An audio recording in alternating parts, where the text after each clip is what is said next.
everyone, welcome back to the channel. Today we are slowing down and letting the Crockpot do all the work. I've got 3 cozy, comforting, delicious recipes that are perfect for busy days or lazy evenings. Italian sausage and peppers, a creamy Italian style mac and cheese, and a soul-warming one-pot chicken stew. Trust me, your kitchen is about to smell amazing. Your taste buds will thank you, and you might find yourself hugging the bowl. So grab yourself a cup of something warm and let's get cooking.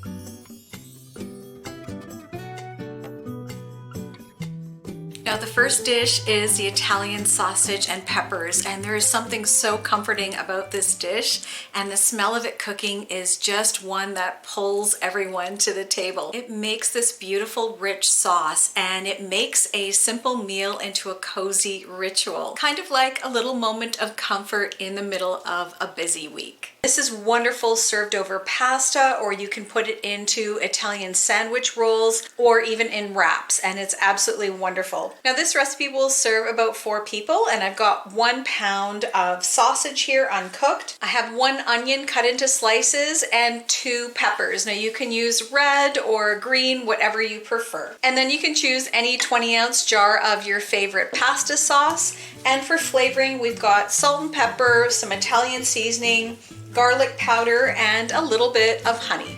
Start by setting a skillet over medium heat. Add in your sausage and let it sizzle. You want it to brown and have the edges caramelized. Once the sausage is browned, pull them out and set them aside. Then cook your onion and peppers for 5 or 6 minutes. Now everything goes in the crock pot. Put in the brown sausage and the peppers and onion. What I love about slow cooking is that you can go about your day, fold laundry, read a few pages of a book, sip coffee, or just sit quietly and listen to the hum of your home. Then we pour in the jar of tomato sauce, half a teaspoon of salt, a few shakes of pepper, half a teaspoon of garlic powder, and a tablespoon of Italian seasoning. And what makes a big difference is drizzling in 2 teaspoons of honey, which will give the sauce a nice roundness that lifts the whole dish. Now just give it a gentle stir. Nothing crazy, just enough to mix and find its own rhythm while it cooks. Cover your crock pot and let it cook on low for about 4 hours, and this creates such a warm, comforting meal. Pile it onto crusty rolls for sandwiches, or spoon it over pasta for a filling dinner, or just serve it as it is with a fork and a big smile. So now let's talk about something a little different but just as indulgent, an Italian style mac and cheese made in the slow cooker. Now I know mac and cheese sometimes sounds like kid-friendly cafeteria food, but hear me out. When you give it an Italian flair by adding in some Parmesan cheese and the slow cooked love that only a crock pot can provide, it will turn this simple comfort dish into something velvety and wonderful. Now I'll be upfront and let you know that Italians have pretty strong opinions about cheddar cheese on pasta, but relax, because cheddar in moderation actually adds a creamy, mellow flavor that really makes the Parmesan shine. So Nonna might raise an eyebrow at the idea of cheddar cheese on pasta, but she'll forgive you once she tastes it. So for this recipe, you'll need 1 pound of pasta. I have rotini pasta here, but you can use macaroni or shells or anything that's small. 4 cups of milk, 1 cup of light cream. I have 2 cups of shredded cheddar cheese, and 1/2 cup of Parmesan here. Then we'll need 2 tablespoons of butter, and for some flavor we'll have salt and pepper and a little bit of garlic powder and paprika. This is the kind of recipe that makes you fall in love with your slow cooker all over again, because you don't even have to boil the pasta. No fussing at all, just toss it in right out of the package. Next, pour in 1 cup of light cream.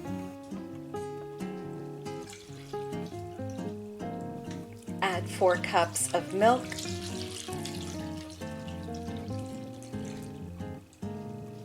two tablespoons of butter, and 2 cups of grated cheddar cheese to create a silky sauce.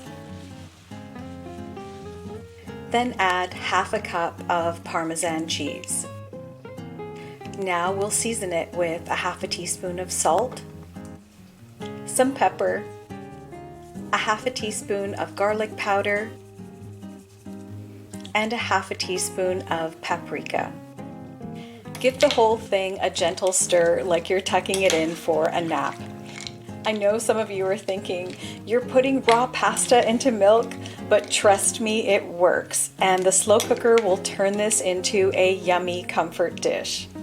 Now just set the crock pot to low and cook for 4 to 5 hours. And you'll have a creamy, luscious mac and cheese that'll make you forget the world outside. Now to switch things up, you can also add a little bit of pancetta or bacon. You can add in a bit of parsley or thyme or basil, or you can add some chili peppers as well. You don't need a lot, just enough to make your taste buds sit up and take notice. And now we're moving on to something truly heartwarming, a one-pot chicken stew with potatoes and carrots. No fancy techniques, just layering, seasoning, and letting the slow cooker do all the magic. Now easy chicken dishes like this are a lifesaver for those busy days, and for this easy one-pot chicken you'll need about 3 pounds of skinless chicken thighs, or you can use legs as well. Just make sure if you're using thighs or legs, make sure that they're bone in, because that releases a lot of flavor. And this will make about 4 servings, so you'll want to have 5 or 6 potatoes, a few carrots, 1 onion. I've got some garlic powder, oregano, you'll need salt and pepper, and a few teaspoons of cornstarch, and a cup of chicken broth, because this is going to make a beautiful gravy. Cut your potatoes into small chunks and put them into the slow cooker. Do the same thing with your carrots and onion. Think of it like making a little vegetable bed for your chicken. Then season the vegetables with a half a teaspoon of salt, pepper, garlic powder, and oregano. Stir everything together to combine, and now lay the chicken on the top and season it the same way as the vegetables. These ingredients are so simple, and that's the beauty of it. It doesn't need 100 steps or any obscure spices, and the bone-in chicken adds that just like Grandma made it flavor and depth. Lastly, mix 3 heaping teaspoons of cornstarch in with your chicken broth and give it a shake. This is going to form a thin but flavorful gravy that'll cling to the veggies and the meat, and just pour it over everything evenly. Now cover the crock pot and cook on low for about 6 hours. This chicken is fall off the bone tender, and the broth thickens just enough to form a light, silky gravy.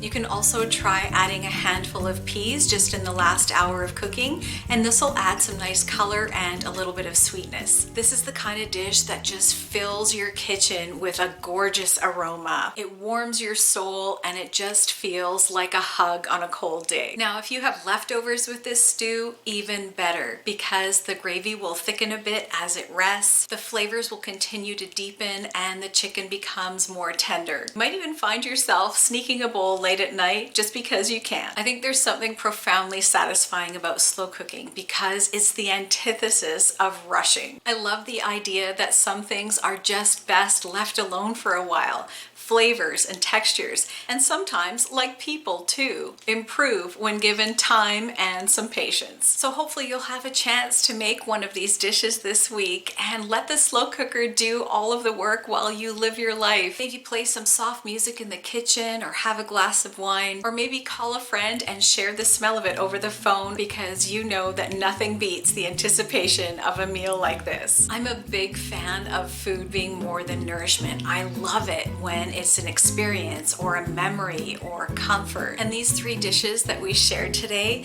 they can be a great reminder that even in the middle of a busy week, we can carve out some little moments of slowness and joy. I want to thank you so much for choosing to spend a bit of your day with me. Many blessings to you and your families. Take care, and we'll catch you in the next one.